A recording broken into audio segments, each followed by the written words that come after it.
Hello students, welcome back to my YouTube channel. मैं शीतल शाहू और आज मैं प्रेजेंट हूँ फिर से एक नए चैप्टर के साथ, एक नए कॉन्सेप्ट के साथ। और आज का जो चैप्टर है वो बहुत ही इम्पॉर्टेंट होने वाला है। हमारा चैप्टर है जर्नल।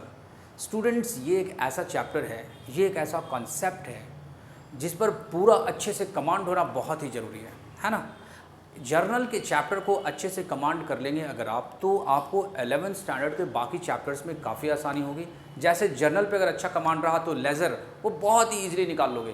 कैश बुक या फिर और जो दूसरे चैप्टर्स है, डेप्रिशिएशन, फाइनल अकाउंट, ठीक है, ये सारे चैप्टर्स जो है वो बहुत ईजी हो जाएंगे। मैं ये नहीं कहता वो बिल्कुल बिल्कुल कुछ भी नहीं रहेगा, लेकिन हाँ, जर्नल पर कमांड करने के बाद वहाँ काफ़ी हेल्प मिलेगा इस चैप्टर का। जब आप 12th स्टैंडर्ड में जाओगे वहाँ पर भी कोई प्रॉब्लम नहीं है ना। तो अकाउंट्स के चैप्टर में जर्नल के अकाउंट्स के सब्जेक्ट में, अकाउंट्स में जर्नल का जो है वो बहुत ही बड़ा रोल है, ठीक है।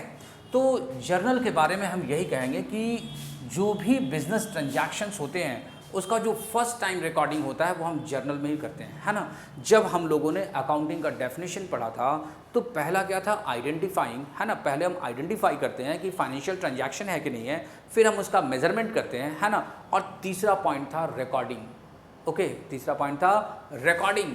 तो रिकॉर्डिंग हम कहाँ करेंगे, फर्स्ट टाइम रिकॉर्ड करेंगे जर्नल में। ओके, और जर्नल में रिकॉर्ड करने से पहले, है ना, हम एक और चीज़ है, वो है जब भी हम कोई बिजनेस ट्रांजैक्शंस को जर्नल में रिकॉर्ड करते हैं, हम पहले चेक करते हैं कि सोर्स डॉक्यूमेंट्स कहाँ से, जो बिजनेस ट्रांजैक्शन किस सोर्स से वो आया है, ठीक है। पहले इसका डेफिनेशन पढ़ते हैं, फिर इसके बारे में और डिस्कस करते हैं। और हमारा जो जर्नल का डेफिनेशन है वो है, journal is a book of primary entry. क्या कहा इसने, primary entry. Journal is a book of primary entry, okay, और a book of original entry in which transactions are first recorded। first time जो है हम रिकॉर्डिंग करते हैं business transactions का, उसे करते हैं जर्नल पे, ठीक है।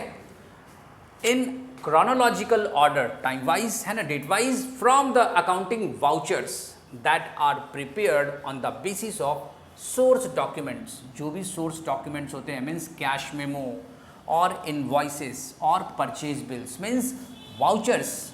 वाउचर्स जो है वो एक तरह से क्या है, किसी भी बिजनेस ट्रांजैक्शन का एविडेंस है ना। और बिना एविडेंस के हम किसी भी बिजनेस ट्रांजैक्शन को जर्नल में रिकॉर्ड नहीं करते, ठीक है। तो एविडेंसेस के बेस पर जो बिजनेस ट्रांजैक्शंस होते हैं उसे हम जर्नल में रिकॉर्ड करते हैं। जर्नल को कहते हैं क्या, बुक ऑफ प्राइमरी एंट्री और बुक्स ऑफ ओरिजिनल एंट्री, ठीक है। ये हो गया जर्नल का डेफिनेशन। जर्नल के फॉर्मेट को भी देख लें। जर्नल का फॉर्मेट क्या होगा, तो जर्नल का फॉर्मेट हम ऐसे बनाएंगे। ये हो गया जर्नल, पहला कॉलम होगा डेट का, ठीक है, फर्स्ट कॉलम डेट का। उसके बाद फिर पर्टिकुलर्स, जो सिस्टमेटिकली हम रिकॉर्ड करेंगे बिजनेस ट्रांजैक्शन को, वो इस पर्टिकुलर्स में रिकॉर्ड करेंगे। इसके बाद एक कॉलम होगा LF। इसका फुल फॉर्म होता है ledger folio. Ledger folio, student जहाँ भी, ये लेजर फोलियो का जो कॉलम है ना वो ऐसे ही खाली रहेगा, ठीक है। यहाँ पर आपको जब क्वेश्चंस को सॉल्व करोगे तो उसके लिए लेजर फोलियो में कोई इन्फॉर्मेशन डालने की ज़रूरत नहीं है, ठीक है। तो पहले डेट, फिर पर्टिकुलर्स, फिर LF लेजर फोलियो, इसके बाद फिर डेबिट कॉलम, है ना। वो सारे ट्रांजैक्शंस जो डेबिट साइड में रिकॉर्ड करने हैं उसे हम डेबिट में रिकॉर्ड करेंगे। और रिमेनिंग क्रेडिट्स में, इसमें क्या है, हम लोगों ने ये हो गया हमारा जर्नल का फॉर्मेट, ठीक है। हम लोगों ने rules for debit and credit के चैप्टर में ये पढ़ रखा है कि जब भी assets increase debit, asset decrease credit, है ना, liability increase credit, liability decrease debit, capital increase credit, capital decrease debit, revenue increase credit, revenue decrease debit, और expenses increase debit, expenses decrease credit. तो स्टूडेंट, ये जो rules for debit and credit में जो सारे nature of account के जो rules थे डेबिट और क्रेडिट का, उसे अच्छे से रिवाइज कर लेना है ना, ताकि यहाँ पर जो है बिजनेस ट्रांजैक्शंस को जर्नलाइज करने में आपको बहुत ही कम दिक्कतें आए या फिर कोई प्रॉब्लम ना हो, ठीक है। तो ये जर्नल का फॉर्मेट हो गया, ओके। तो ये जर्नल का डेफिनेशन एंड जर्नल का फॉर्मेट, आप इसका स्क्रीनशॉट ले सकते हो। और हम चलते हैं फटाफट एक प्रैक्टिकल क्वेश्चन की तरफ। क्योंकि जितनी बातें हमने करी है थोड़ा सा हम एक्सप्लेन भी कर दें, थोड़ा सा हम उसे और अच्छे से समझने की कोशिश करें। क्वेश्चन नंबर 1 ये है आपके टी.एस. ग्रेवाल का 2023 के एडिशन में, चैप्टर नंबर है 8 और क्वेश्चन नंबर है 1। ठीक है, जर्नलाइज, क्या कह रहा है ये, जर्नलाइज है ना, the following transactions in the books of Ram. Mister Ram का बिजनेस चल रहा है, मिस्टर राम का बुक्स ऑफ अकाउंट से, और उसमें जो भी ट्रांजैक्शन है उसे हम क्या करने वाले हैं, जर्नलाइज करने वाले हैं। आइए देखते हैं वन बाय वन।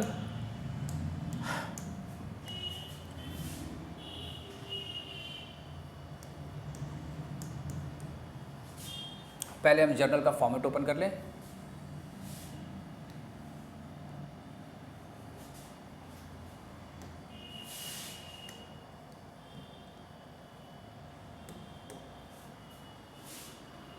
ये हो गया डेट का कॉलम, डेट, इसके बाद फिर पर्टिकुलर्स,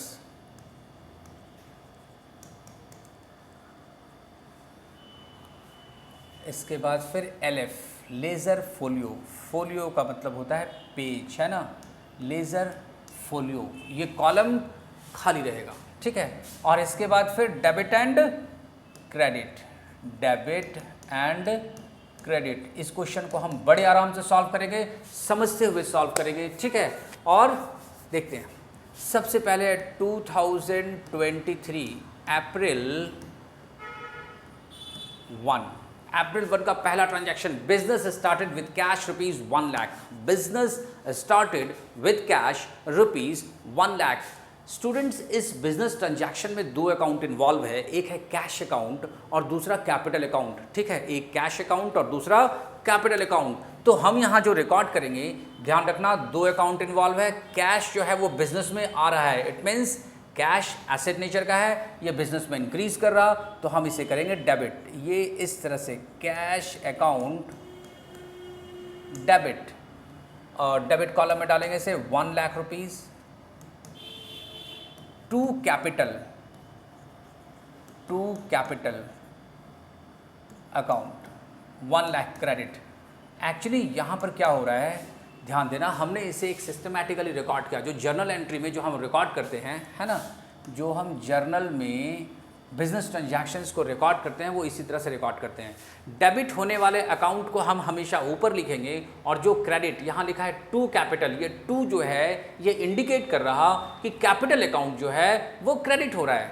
ठीक है, कैश एसेट, ये एसेट नेचर का है, कैश एसेट इंक्रीज डेबिट, और कैपिटल, ये कैपिटल नेचर का है, ये भी इंक्रीज हो रहा क्योंकि बिजनेस में कैपिटल आ रहा है, तो इसे हम करेंगे क्रेडिट। और इसका नरेशन हमें लिखना होगा, क्या लिखेंगे हम, being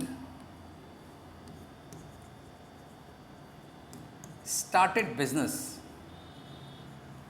being started business with cash ₹1 lakh. ये ध्यान देने वाली बात है कि अगर आपने नरेशन नहीं लिखा तो जो आपके टीचर है वो आपका मार्क्स काट लेंगे, फुल मार्क्स नहीं मिलेगा। ठीक है, तो बिना नरेशन के जर्नल एंट्री नहीं होती। ठीक है, हमें हर एंट्री को जब हम जर्नल में रिकॉर्ड करेंगे, उस रिकॉर्डिंग के बाद इस रिकॉर्डिंग को इसे क्या करेंगे, हम नरेशन में लिखेंगे। ठीक है, तो हमने इसे नरेशन में लिखा, being started business with cash ₹1 lakh. अगला ट्रांजैक्शन है अप्रैल 2, और अप्रैल 2 को क्या है, अप्रैल 2 का है गुड्स परचेज्ड फॉर कैश। हमने क्या किया, गुड्स को परचेज किया कैश में। ओके, यहाँ पर दो अकाउंट इन्वॉल्व है, एक परचेज अकाउंट और दूसरा कैश अकाउंट। परचेज जो कि एक्सपेंस नेचर का होता है ना, परचेज एक्सपेंस नेचर का होता है, एक्सपेंस इंक्रीज कर रहा तो डेबिट, कैश एसेट नेचर का है और कैश का हम पेमेंट कर रहे हैं, मीन्स कैश जो है वो बिजनेस से जा रहा है, कैश डिक्रीज कर रहा means cash asset decrease credit. Okay, तो इसे हम जर्नलाइज कैसे करेंगे, यहां हम लिखेंगे purchase account debit, purchase account debit to cash account, और अमाउंट होगा 25,000 हमने परचेज को डेबिट किया 25,000 से और कैश को क्रेडिट किया 25,000 से। और जो नरेशन लिखा हुआ है क्या, being goods purchased, being goods purchased ₹25,000 in cash, ये हमारा नरेशन कंप्लीट हो गया। ठीक है, ये हमने पूरी एंट्री लगा दी 2 अप्रैल का। इसके बाद है अप्रैल 3, और अप्रैल 3 को क्या है, अप्रैल 3 को जो बिजनेस ट्रांजैक्शन गिवन है क्वेश्चन में वो है goods purchased from Pankaj on credit. Okay, हमने किससे परचेज किया, पंकज से परचेज किया, और कैसे, ऑन क्रेडिट। ठीक है, ₹18,000। यहाँ पर जो दो अकाउंट इन्वॉल्व है वो परचेज अकाउंट और पंकज अकाउंट। दरअसल हमने गुड्स परचेज किया तो परचेज अकाउंट और पंकज से परचेज किया। एक्चुअली हमने पंकज को पेमेंट किया ही नहीं, पंकज हमारा हो गया क्या, लाइबिलिटी। अकाउंटिंग लैंग्वेज में पंकज को क्या कहेंगे, क्रेडिटर, है ना।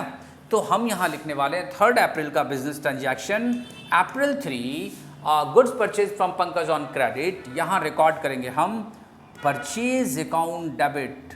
देखो हर बिजनेस ट्रांजैक्शन का क्या हो रहा है, 2 इफेक्ट हो रहा है ना, debit side credit side, debit side credit side. और फिर इस बिजनेस ट्रांजैक्शन का भी यही होना है, परचेज अकाउंट डेबिट, अमाउंट है 18,000 और पंकज को हमने पेमेंट नहीं किया तो पंकज हमारा हो गया लाइबिलिटी। और हम क्या करेंगे, या तो लिखेंगे टू पंकज, ठीक है, टू पंकज 18,000, और अगर आपने लिखा पंकज अकाउंट तो यहाँ पर एपस्ट्रॉफी एस देना पड़ेगा, टू पंकज अकाउंट 18,000। ठीक है, या तो केवल पंकज लिख दो टू पंकज, अगर अकाउंट दोगे तो यहाँ पर एपस्ट्रॉफी एस लिखना पड़ेगा। और इसका नरेशन होगा being goods purchased on credit, कितने का, 18,000 रुपीज़ 18,000। ये हमारा एंट्री और नरेशन यहाँ पर कंप्लीट हो गया। ठीक है, हम 4th एंट्री की तरफ चलते हैं, अप्रैल 5। और अप्रैल 5 को क्या है, goods sold to Naresh on credit. क्या लिखा है, हमने नरेश को गुड्स बेचा है और वो भी क्रेडिट में, हमने नरेश को गुड्स बेचा है और वो भी क्रेडिट में। ठीक है, तो क्रेडिट में जब नरेश को गुड्स बेचेंगे तो क्या होगा, नरेश से तो हमने पैसे लिए नहीं, नरेश से हमने पैसे नहीं लिए। यहाँ पर 2 अकाउंट इन्वॉल्व होगा, नरेश अकाउंट और सेल्स अकाउंट। ठीक है, नरेश अकाउंट और सेल्स अकाउंट। तो यहाँ पर जो हम इसको जर्नलाइज करेंगे वो होगा अप्रैल 5 नरेश, या तो नरेश डेबिट लिख दो आप, है ना, या तो आप नरेश डेबिट लिख दो, और नहीं तो अकाउंट लिखना है तो एपस्ट्रॉफी एस देकर नरेश अकाउंट डेबिट। अमाउंट कितना, सर अमाउंट है 9,000 रुपीज़। ठीक है, नरेश जो कि डेटर है, अभी तक हमने उससे पैसे लिए नहीं, अमाउंट जो है वो रिसीवेबल है। नरेश हमारा डेटर है, डेटर जो है वो एसेट नेचर का होता है, एसेट यहाँ पर इंक्रीज हो रहा, इसलिए हमने नरेश को डेबिट किया। Naresh account debit to sales account. Sales account का जो नेचर है वो होता है रेवेन्यू नेचर का, और क्योंकि हमने सेल किया, सेल्स रेवेन्यू नेचर का है, इंक्रीज हो रहा, तो हम इसे क्रेडिट साइड में रिकॉर्ड करेंगे। और इस तरह से ये बिजनेस ट्रांजैक्शन 2 जगह रिकॉर्ड हुआ, डेबिट साइड में नरेश को और क्रेडिट साइड में हमने सेल्स अकाउंट को लिखा। ठीक है, इसका नरेशन होगा बीइंग गुड्स सोल्ड ₹9,000, हमने 9,000 का गुड्स बेच दिया है। ठीक है, ये हो गया 4था ट्रांजैक्शन कंप्लीट। इसके बाद फिर 5th ट्रांजैक्शन क्या कह रहा है, जो आगे जो 5वां ट्रांजैक्शन है वो हमसे कह रहा है अप्रैल 7 में कह रहा है गुड्स रिटर्न टू पंकज ₹12,000। हमने पंकज से गुड्स परचेज किया था 18,000 का, और उसे हम क्या कर रहे हैं, goods return to Pankaj 12,000। Goods return by Pankaj, Pankaj ने गुड्स को क्या किया, रिटर्न कर दिया, है ना, गुड्स रिटर्न टू पंकज, ये गुड्स रिटर्न टू पंकज है ना। क्या क्या हमने पंकज से परचेज किया था और हम पंकज को वापस कर रहे हैं गुड्स। हो सकता है सैंपल के अकॉर्डिंग पंकज ने मुझे गुड्स नहीं भेजा, है ना, या ये हो सकता है गुड्स डिफेक्टिव हो, रीजन चाहे जो भी हो, हम गुड्स को रिटर्न कर सकते हैं अगर गुड्स हमारे सैंपल के अकॉर्डिंग नहीं आया तो, या फिर डिफेक्टिव आइटम्स रहा तो। ठीक है, तो गुड्स रिटर्न टू पंकज 12,000, हमने 12,000 का पंकज को गुड्स वापस कर दिया। तो जब परचेज कर रहे थे तब परचेज अकाउंट डेबिट था, अब क्या हो रहा है, परचेज रिटर्न। तो जो इसकी एंट्री होगी, यहाँ दो अकाउंट इन्वॉल्व है, पंकज अकाउंट और परचेज रिटर्न अकाउंट। ठीक है, क्या करेंगे हम यहाँ पर, यहाँ एंट्री होगी पंकज अकाउंट डेबिट। दरअसल हमारी लाइबिलिटी, हम गुड्स को वापस कर रहे हैं तो हमारा जो लाइबिलिटी है पंकज वो डिक्रीज़ कर रहा, और लाइबिलिटी जब डिक्रीज़ करता है तो हम उसे डेबिट करते हैं, Pankaj account debit to purchase return. ठीक है, टू परचेज रिटर्न 12,000। ओके, इसके बाद फिर इसका नरेशन क्या होगा, बीइंग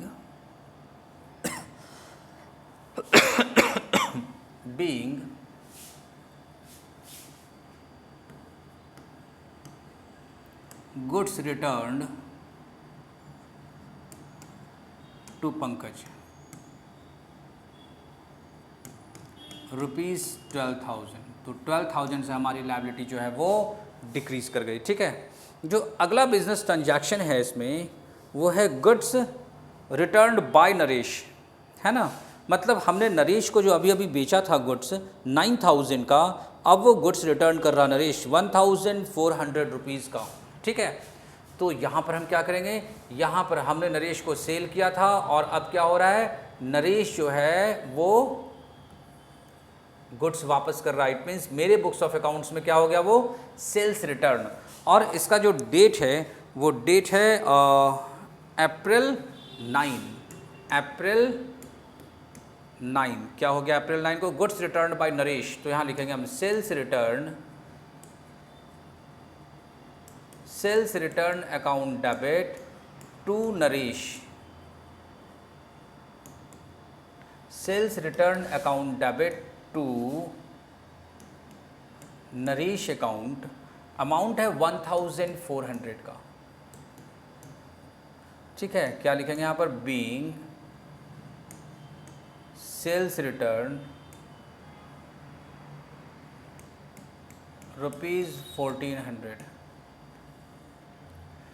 अप्रैल 9 के बाद क्या है, अगला ट्रांजैक्शन है अप्रैल 10, और अप्रैल 10 में यहाँ पर गिवन है कैश पेड टू अजय। हमने क्या किया, cash paid to Ajay. Okay, cash का पेमेंट किया अजय को, दो अकाउंट इन्वॉल्व है, कैश और अजय। क्या हो रहा है, कैश और अजय। तो लिखेंगे यहाँ पर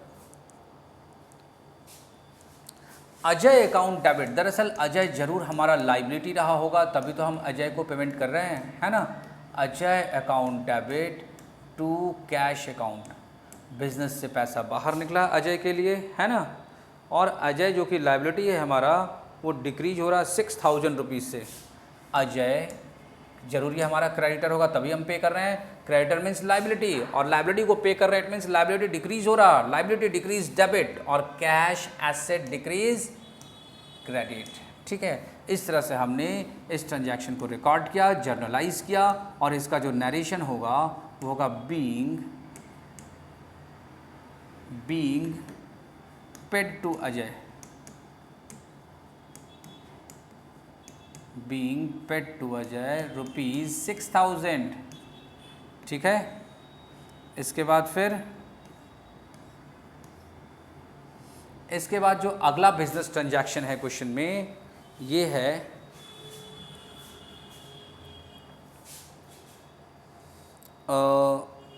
कमीशन रिसिव्ड ₹2,700 अप्रैल 12 कमीशन रिसिव्ड। हम यहाँ पर क्या कर रहे हैं, कमीशन को रिसीव कर रहे हैं। कमीशन रिसीव कर रहे हैं मतलब दो अकाउंट है, कैश अकाउंट और कमीशन अकाउंट। ठीक है, कैश हमारा एसेट नेचर का है और जो कमीशन है वो है रेवेन्यू नेचर का। हम लोगों ने पढ़ा है कैश एसेट इंक्रीज डेबिट और कमीशन रेवेन्यू इंक्रीज क्रेडिट। ठीक है, तो कैश यहाँ पर हमारे पास आ रहा है, लिखा हुआ है ना, कमीशन रिसिव्ड मीन्स कैश हमारे पास आ रहा है, कैश अकाउंट डेबिट कितना अमाउंट है कमीशन रिसिव्ड में 2700 रुपीज़ हमारे पास कमीशन के तौर पे आ रहा है, और टू कमीशन यहाँ पर हम यही लिखेंगे, टू कमीशन, ठीक है, कितना 2700, और इसका नरेशन होगा बीइंग कमीशन रिसिव्ड ₹2700, ठीक है। इसके बाद जो है हमारा नेक्स्ट एंट्री, अगली एंट्री क्या होगी देखते हैं। नेक्स्ट जो एंट्री है वो है फर्नीचर परचेज ₹7000। यहाँ पर अप्रैल 15 में हमने फर्नीचर परचेज किया है 7000 रुपीज़ का, लेकिन किस से परचेज किया, किस पार्टी से परचेज किया, उस पार्टी का नाम गिवन नहीं है। इसका मतलब है हमने कैश में परचेज किया, है ना, हमने क्या किया, कैश में परचेज किया, और अप्रैल 15 को कैश का पेमेंट करते हैं। और फर्नीचर एक एसेट है जो बिजनेस में आ रहा है, means furniture asset increase debit, furniture को हम ऊपर लिखेंगे, फर्नीचर अकाउंट डेबिट। कितने का फर्नीचर है, तो फर्नीचर है टोटल 7000 रुपीज़ का, furniture account debit to cash account, to cash account, हमने कैश में पेमेंट किया, कैश एसेट डिक्रीज क्रेडिट, और फर्नीचर एसेट इंक्रीज डेबिट, ठीक है। यहाँ हम नरेशन लिखेंगे, बीइंग फर्नीचर परचेज्ड ₹7000, ठीक है, ये हो गया इसका। अप्रैल 15 के बाद नेक्स्ट ट्रांजैक्शन है अप्रैल 16 का, रेंट पेड टू अमित ₹5000, हमने मिस्टर अमित को रेंट का पेमेंट किया, मतलब रेंट का पेमेंट हुआ है, रेंट एक एक्सपेंस है ना। यहाँ दो अकाउंट इन्वॉल्व होगा, रेंट अकाउंट और cash account. April 16 rent account और कैश अकाउंट, तो क्या करेंगे हम, rent account debit, rent expenses increase debit to cash, cash asset decrease credit, ठीक है, कैश डिक्रीज हो रहा तो हम कैश को क्रेडिट करेंगे, ठीक है। अमित से हमारा कोई लेना देना नहीं है, तो रेंट एक्सपेंसेस इंक्रीज डेबिट 5000 और कैश का पेमेंट हो गया 5000, तो कैश के अमाउंट 5000 को हमने क्रेडिट कॉलम में रिकॉर्ड कर दिया। और यहाँ नरेशन क्या लिखेंगे, बीइंग पेड रेंट ₹5000, रेंट का पेमेंट हो गया, ठीक है। इसके बाद जस्ट अगला ट्रांजैक्शन जो है वो है अप्रैल 19 का, sold goods to Sumit for cash. देखो किसको हमने सेल किया, वो पार्टी का नाम लिखा हुआ है, सुमित को सेल कर रहे हैं, लेकिन बाद में ये भी लिखा हुआ है कि फॉर कैश, और कैश में अगर हम पे करेंगे तो 6000 का क्या होगा, ये cash account debit to sales. हमें सुमित के नाम से कोई मतलब नहीं है, हम सीधा रिकॉर्ड करेंगे 19 अप्रैल को, अप्रैल 19, और जो हमारी एंट्री होगी वो होगी cash account debit to sales account, ठीक है, cash account debit to sales account. Amount है ₹6000, कैश एसेट इंक्रीज डेबिट, हमने डेबिट कॉलम में लिखा, और सेल्स रेवेन्यू इंक्रीज क्रेडिट, ऐसा हम लोगों ने मॉडर्न क्लासिफिकेशन अप्रोच में rules for debit and credit में पढ़ा है, ठीक है। तो यहाँ पर हम नरेशन लिखेंगे, बीइंग कैश सेल्स ₹6000, ठीक है। इसके बाद फिर अगला ट्रांजैक्शन है अप्रैल 20 कैश सेल्स ₹7000, अप्रैल 20, दो अकाउंट है, cash account debit to sales account, और इसमें कुछ है ही नहीं, cash account debit to sales account, है ना। और ये हो गया 7000, कैश को हमने डेबिट किया 7000 से, सेल्स को क्रेडिट किया 7000 से, और इसका जो नरेशन होगा वो होगा being cash sales, being cash sales ₹7000, ठीक है। और इसके बाद फिर अप्रैल 20 के बाद अप्रैल 20 नहीं, ये अप्रैल 24 है ना, ये जो है अप्रैल 24 है। इसके बाद है अप्रैल 30, अप्रैल 30 को जो एंट्री है यहाँ पर लिख रहा है cash received from Naresh on account ₹5000। हमने नरेश से कैश रिसीव किया। दो अकाउंट इन्वॉल्व है, कैश अकाउंट और नरेश अकाउंट। ठीक है, कैश अकाउंट और नरेश अकाउंट, दो अकाउंट यहाँ इन्वॉल्व है। अप्रैल 30 क्या होगा यहाँ पर? कैश अकाउंट और नरेश अकाउंट। तो यहाँ रिकॉर्ड करेंगे कैश अकाउंट डेबिट, क्योंकि बिजनेस में कैश आ रहा है ना। कैश एसेट इंक्रीज डेबिट, हमने डेबिट कॉलम में 5000 रिकॉर्ड किया।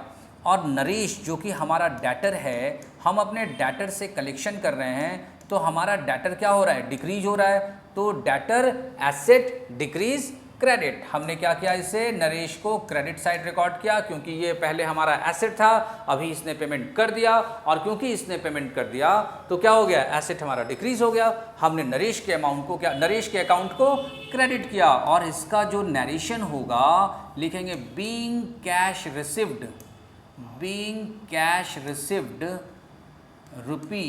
₹5000 फ्रॉम नरेश। नरेश से हमने क्या किया? कैश रिसीव कर लिया 5000 रुपये। और इसके बाद फिर इस क्वेश्चन का आखिरी ट्रांजैक्शन है अप्रैल 30। और अप्रैल 30 का ट्रांजैक्शन है सैलरीज पेड ₹10,000। हमने सैलरी अपने स्टाफ को पे किया। दो अकाउंट यहाँ इन्वॉल्व होगा, सैलरी अकाउंट और दूसरा कैश अकाउंट। सैलरी अकाउंट में क्या है? Salary expense increase debit, cash हमारे बिजनेस से जा रहा है, कैश एसेट डिक्रीज क्रेडिट। तो हम यहाँ क्या करने वाले हैं? एंट्री करने वाले हैं salaries account debit. Amount question में गिवन है 10,000 rupees. Salary expenses increase debit, salary को हमने क्या किया? डेबिट कर दिया। और इसके बाद फिर टू कैश, हमने कैश अकाउंट को क्रेडिट कर दिया। To cash account 10,000 rupees. ठीक है, क्या करेंगे यहाँ पर? नरेशन बीइंग सैलरीज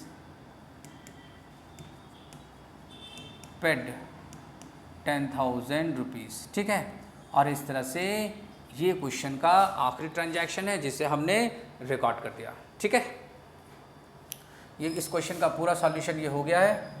और उम्मीद करते हैं आप लोग लिखते हुए चले होंगे। एक्चुअली ये नरेशन थोड़ा लंबा हो गया, ये इसका सॉल्यूशन थोड़ा लंबा हो गया ये। ठीक है, तो जब आप इस वीडियो को देखोगे ना, तो एंट्रीज़ के साथ साथ जो है वो आप रिकॉर्ड करते हुए चलना। ठीक है, इससे ये होगा कि आप रिकॉर्ड करते हुए अच्छे से समझ भी पाओगे। मेरे ख्याल से स्क्रीनशॉट के लिए सॉल्यूशन काफ़ी छोटा हो जाएगा, फिर भी आप लोग ट्राई कर लेना। ठीक है, और आज का वीडियो हम यहीं पर रोकेंगे। हम मिलते हैं जर्नल एंट्री के ही, जर्नल चैप्टर के ही नेक्स्ट वीडियो में, इसके नेक्स्ट पार्ट में। और वहाँ पर कुछ और कॉन्सेप्ट्स, कुछ और इम्पॉर्टेंट कॉन्सेप्ट्स को डिस्कस करके, ठीक है, हम फिर से एक प्रैक्टिकल क्वेश्चन को वहाँ पर हम सॉल्व करेंगे। ठीक है, मिलते हैं, तब तक मिलते हैं नेक्स्ट वीडियो में। तब तक के लिए थैंक यू।